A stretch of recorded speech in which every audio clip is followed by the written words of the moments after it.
ஐயனின் ஆபரணங்களை 65 வருடங்களாக சுமக்கும் இளைஞன் இவர்தான். வயதானாலும் துள்ளி கொண்டு மலை மீது ஏறி ஓடி பந்தளத்திலிருந்து சபரிமலைக்கு பயணமாகும் ஐயப்ப பக்தர்.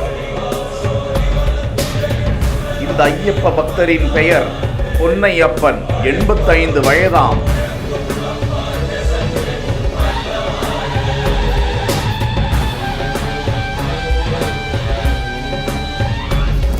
கிட்டத்தட்ட 65 ஆண்டுகளாக ஐயப்பனின் புனித ரத்தினத்தை தலையில் சுமந்து கொண்டு வரும் அதிர்ஷ்டசாலியாக விளங்கி வருகிறார். காட்டிலும் மேட்டிலும் அவர் கடந்து வரும்போது அந்த ஆபரணத்தை தலையில் தூக்கி கொண்டு இளைஞர்களே ஏற முடியாமல் தவிக்கும் நிலையில் அந்த வயதான இளைஞர் துள்ளி கொண்டும் ஆடிக்கொண்டும் பாடிக்கொண்டும் ஐயப்பனின் நாமத்தை பேசிக்கொண்டே அந்த புனித நகைகளை தலையில் வைத்து கொண்டு அது எனது பாக்கியம் என கருதி கொண்டு எனது வாழ்நாள் முழுவதும் சுமப்பேன் என கருதி கொண்டு ஐயப்பனை தேடி ஓடிக்கொண்டிருக்கிறார். அந்த பெரியவருக்கு ஏராளமான ஐயப்ப பக்தர்கள் வாழ்த்து மழையை பொழிந்து வருகிறார்கள்.